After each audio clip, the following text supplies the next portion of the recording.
So we're up to the entry of Gadol, greatness. So who is the person that we need to give the greatness to and attribute the greatness is to obviously HaKadosh Baruch Hu b'Yom Olam. So therefore, as the Sefer Haridim writes, that just like a young child, when he learns to count to 10, he doesn't know how to count more than 10. He says, "Whoa, more than 10? What's that? That's unbelievable. That's out of this world." So therefore, he anyone who knows how to count to more than 10, he says this person's great. He's so smart. And then when he gets older, he counts to 100, and he's like, "How do you do that? How do you count to more than 100 and 1,000?" And then when we get older and older, bigger numbers. But the same thing is, we have to realize that there's a certain cap to our limit and understanding. So therefore, but what? Same thing with HaKadosh Baruch Hu. And HaKadosh Baruch Hu runs this world and the amazing things He does. But we have to realize there's only so much of Him we'll understand, and there's certain greatness that we'll never understand about HaKadosh Baruch Hu. But nonetheless, if we see how limited we are, we should go and say, look how great HaKadosh Baruch Hu is, to the point where it's above our understanding. We're so limited in comparison to HaKadosh Baruch Hu, therefore we should give Him that much more greatness. So therefore, he says that we have to think about all the millions and millions of legions and details in this world, how our digestive system, our eye, the way the balance of how far we are to the sun, how far away from the sun we are, the way that the whole ecosystem of the world works, and how it's still continuing. And there's so many things that hanging in the balance that HaKadosh Baruch Hu has to pay attention to and make sure it stays in the right balance. These are things that we have to contemplate, to take time to remember the greatness of HaKadosh Baruch Hu. As the Gemara says in Sechet Brachot, that the people, the Jews in the times of the earlier generations, Midat, Hasidim Rishonim, they would wait sha'ah hat kodem kol tefillah. They would wait 1 hour before each prayer in order to pray. What were they doing in that 1 hour? Contemplating the greatness of HaKadosh Baruch Hu. That's what the tefillin really is. The tefillin inside. What's inside the tefillin? It says over there, HaKadosh Baruch Hu took us out of Egypt. HaKadosh Baruch Hu He chose us. We're the chosen nation. He loves us. Imagine every day you would take a story of Ashgacha Pratit, of some divine providence, that Hashem did a miracle for you. Every day you would read the story before you pray to Hashem. How much more invigorating and how much more powerful your prayer would be. That's what the tefillin is. That's what the Hasidim Yerushanim used to do. They used to sit and think about the greatness of Hashem for 1 hour before, in order to come to pray Amidah, in order to come to pray to HaKadosh Baruch Hu properly. So therefore, a person has to take time out of his day to contemplate the greatness of HaKadosh Baruch Hu. This is one of the mitzvot, the 6 constant mitzvot. Now, besides for this, we have to also know that Hashem, from His greatness, commanded us to give greatness and kavod to certain people in our lives. For example, He commanded us we have to give honor to our father, our mother, our rabbi, someone greater than you in Torah, someone greater than you in wisdom, someone greater than you in age. All these people we have to also respect and give greatness to.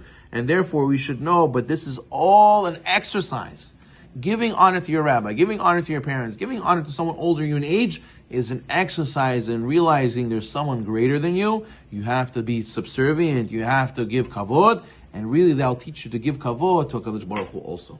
That's the whole exercise. It's a sort of derivative of HaKadosh Baruch Hu's kavod, giving kavod to this person, but really it's all to understand and to give kavod to HaKadosh Baruch Hu Himself. So therefore, a person has to realize that you have to go out of your way to honor this person, and that'll help you honor HaKadosh Baruch Hu. But the main thing is, we want to end off with this, that it's never appropriate, says the Pele Yoetz, it's never appropriate that a person should demand honor. Any of the rulers in the world who demanded honor, it wasn't a real honor. It was fake. It was all baloney. It was just, you have a yes man. You know what a yes man is? Associates who associate with a CEO that they want benefits from, kickbacks from, so they tell them, yeah, tiprav, yeah, you're good, you're great.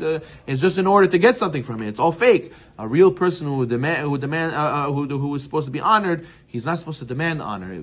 His stature, his wisdom, his greatness should already drag that honor and bring that honor towards him. As the sages tell us, whoever chases kavod will run away from it. It's not real kavod. But whoever runs away from it, kavod will chase you, meaning you're deserving it of anyways. As the Gemara says, Mesechet Brachot, Mesechet Psachim, Rabbanut mekaberet ba'alea.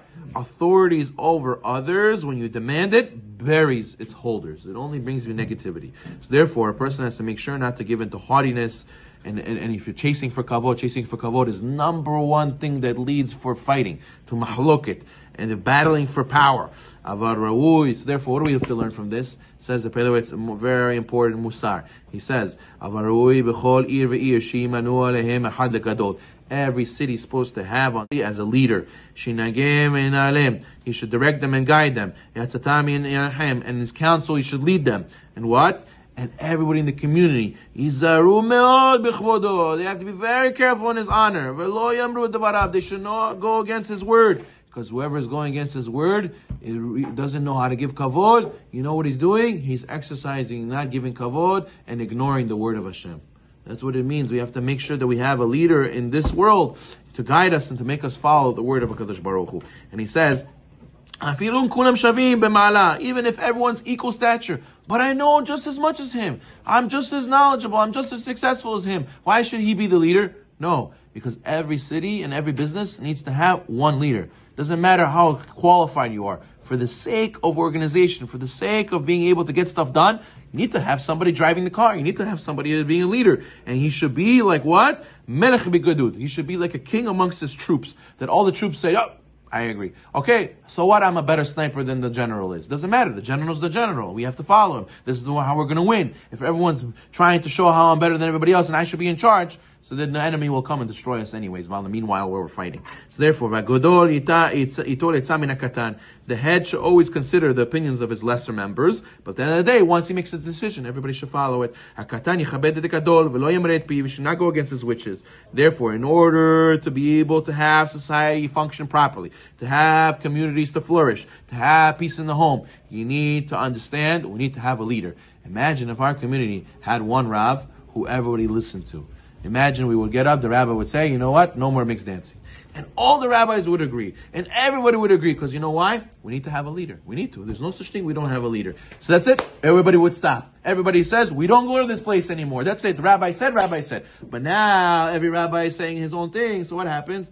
You know, but that's what your rabbi said? Huh? My rabbi doesn't agree. Oh, that's what this rabbi said? Yeah, that's the halakha. This rabbi this rabbi, it's all politics. I heard all these rabbis, everybody has their own opinion. So therefore what? It breaks it. It breaks the motivation to do the right thing. It doesn't have that oomph. It doesn't have that power to drive the message home. So therefore a person has to make sure that why is my community like this? Why is the kashrut not in the right standard? Why is this people still behaving inappropriately and immorally? Why are people still showing off? Why are people still focusing on silly things? Why are people still not growing up and becoming mature? It's because we need to have the person to drive that message home to everybody together and at once. And how do you do that? When people give strength to a leader. But what? When everybody's doing a power struggle, the leader has no strength. The leader yells and nobody listens. So therefore, it's our fault, says the Pele Yoetz. To give greatness to Hashem, you start by making a leader who will lead us and make everybody together to give greatness to HaKadosh Baruch Hu. Until we have that, so then we're going to have everybody giving their 100 opinions and we don't get nothing done. We'll be like in Congress yelling at each other, Republicans, Democrats, and we're still in the same problems again and again and again.